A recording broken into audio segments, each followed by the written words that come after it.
Hey everyone, welcome back to my channel. So I haven't made a dating video or just like relationship advice video in a while.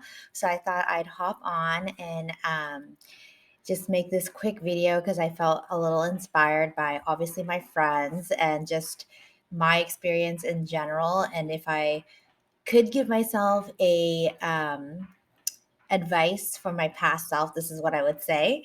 And gonna try to make this video real quick because my daughter here is sleeping here in her swing. So, and I'm just kind of gonna go off whatever's at the top of my head. So, this video is entitled, Are You Confident Enough for What You Really Want? So, I detect a lot of duality in some of the things that I wanted back in the day and just kind of some of the things that my friends wanted back in the day. So I'll give you an example. I'll start off with a story about my dating experience. So I remember I met this one guy and he was so nice. He pursued me kind of in the way that I liked, but one of the requirements I had on my list was someone who was prepared and ready for a family and was like very stable in their job. So with this person, he had a lot of good qualities, but he felt like his idea of his mate was that we would be in a partnership. So we both would share the burden of bringing in the finances to have a family. Y'all know my view on this. And now I've gone through pregnancy, delivered a baby, did all that. So I still stand with what I believe in. And I feel that if I'm like, we never really share I'm not saying, obviously I love my daughter, but we don't ever share being pregnant for 9 months. That is a solo activity that only you can do. Nobody can be pregnant for you unless you're rich and you can have a surrogate. And then B, no one's going to deliver the baby for you unless you have a surrogate. And then the third is no one's going to breastfeed for you. So you can't divide up those responsibilities if you decide to have a baby in a natural or just like in the normal biological way of getting pregnant, etc. That those tasks can never be divided, right? So that is just you. That is your burden. And it doesn't even have to be considered a burden or your blessing, right? So with that in mind, things are never really 50-50. So for me, this is a Nan belief, but obviously you guys all have your own beliefs. Um, I believe because we're doing all those things with our body, and I know through experience it's exhausting and it's an exhausting type of love. Like you do it anyway because you love your daughter, you love your family, but you do it anyway. And a lot of the times you don't really, you don't complain much and you just kind of do it. Those things I feel are like huge. So if I'm doing all those things, I don't have to worry about, also working. Because then that you basically at the end of the day, you do more than the guy and it's not really 50-50. So back to my story. So he believed everything was 50-50. And in my head, I was like, okay, so when are you going to carry the baby? Are you going to carry the baby like for 4.5 months and I do 4.5 months? Or, how does that work out?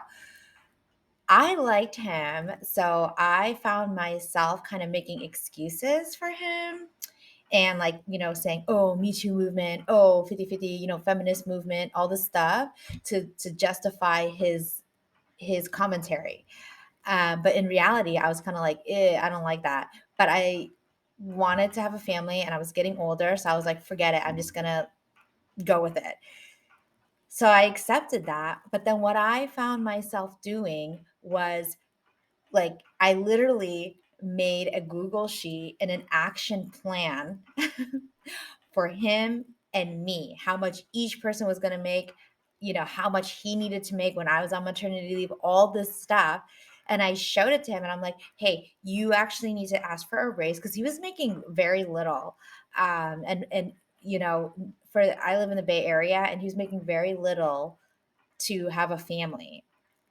So, and I wasn't making that much either. So I was thinking in my head, how do we troubleshoot this so we have a future together and I can continue to date him?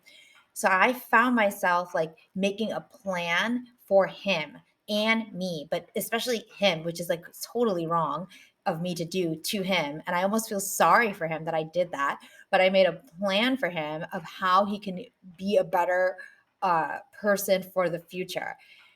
And that was just so crazy because even when I presented it to him, it didn't go over well, right? Because it just basically highlighted all his inadequacies. So, and then shortly we broke up, or not even, we weren't even in a relationship. We just stopped dating. But I find what I did there happening to a lot of women out there. So, when you take a step back from that, what exactly was happening? What exactly was happening was think he was I didn't accept him for who he was at that moment in time. Okay? So that means I don't really like him. That's the reality of it. I don't really like him. But at that time, because I was thinking in my head, I'm not getting any younger. I want to have a family. And he has good enough qualities, not all my things that I want, good enough. I that all that thinking right there was because I was not confident to let him go and actually get the right person for me, get the right person, whatever it was, for me. And what that is that's desperation and really turning your back on yourself, on what you really actually want. And when you're insecure or you're desperate, you will accept those things and then try to like mold it and change it into what you actually want. And that will lead to a divorce if he actually complied with what I wanted. And I also, you know, when we stopped dating because of that incident, it also was a good thing because we didn't waste any time. We didn't waste any time for me to mold him into something I wanted. So, with that story in mind, what I observe for women is because they invested so much time in a man, even though they're not really giving them exactly what they want, they stay with it because they say it's because, oh, they actually love the guy and blah blah blah, but do you really love the guy? Because you're not accepting him for what he is right then and there. And honestly, that makes me feel sorry for the dude, because nobody wants to be in a relationship where their partner constantly is trying to push them to do something, mold them into something that they didn't initially or even want themselves.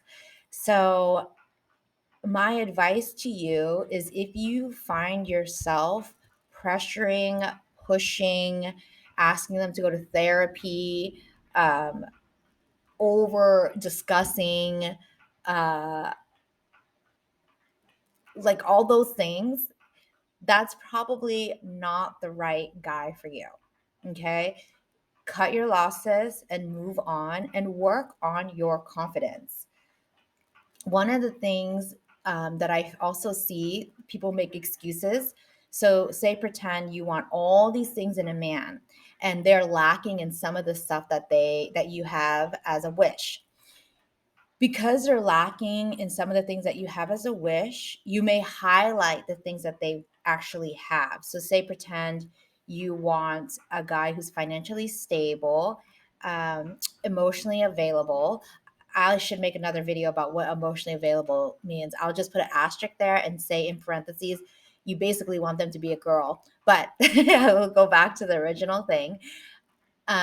You'll, maybe they're emotionally available, but they're not financially stable. So what I observe is that because they're emotionally available, you'll over like emphasize that. Maybe you highlight that quality and like, yeah, but I'm going to stay with him because he has this.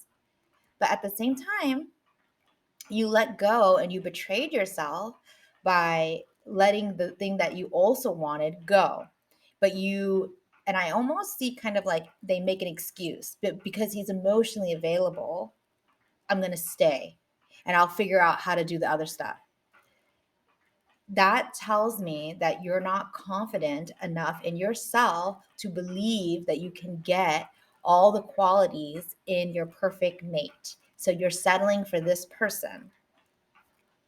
And sometimes, even if you talk about the things that you really want in that person, and you're like, hey, I'm not feeling really like met here for this thing that I want from our relationship or from you, you overly discuss it. And sometimes I feel the person isn't hearing what the person's actually saying. Most of the time, the guy is saying, I cannot give you that, nor do I want to do it. Or they make some type of like fluffy way to say that. And sometimes when they do say that, you're really not hearing what they say. Okay. So I'll give you an example. Um, say, you know, I want a family. And the person that I am dating, this is actually real life. This is like from my past. They would say, oh, well, I want to do A, B, and C first before I get married and have children. All those things sounds like, oh, he just needs to do these things.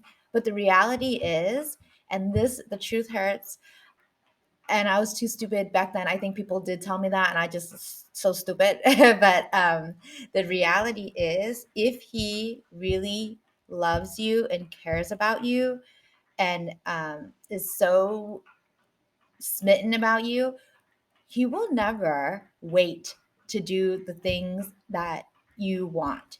It would either be in a work in progress, meaning it's going to happen in the near future, okay, or he's going to do it. And there will be no excuses. There will be no fluff talk. There will be no over communication about it. It would not be like a million and one discussions about it. So keep that in mind, because for me, if I know I want something and I see it, you're gonna bet 100% your girl's not gonna let that get away and will not wait to do it. Okay. And that's really how men's head think. Like, if they feel like, okay, this one's gonna get away or she has other suitors, they're gonna seal the deal really fast. So keep that in mind. And one of the things, and I'll go back to the emotional connection, is women have an overemphasis on this emotional connection, being validated, and them just like, always like giving you permission to do stuff, all that stuff, or like, what they say, emotionally available, all that stuff. You should be able to get that from friendships. Okay. You don't want to put all the emphasis on one person and make them have to do all that for you. And I also feel the emotional availability requirement is still something that you have to work on yourself. So that goes back to, are you confident enough to get what you actually really want? So if you have all this doubt and like needing to please and need emotional and validation from the man, that means you still have a lot of inner work and you're not ready for what you want. So think about that, chew on it. If you have any questions, you can reach out to me. You can write a comment. If you have any stories similar to myself when I was like low value dating, let me know. I would love to just laugh at those things together. But if you want advice, you can book me. All my links are below. All right. See you next time.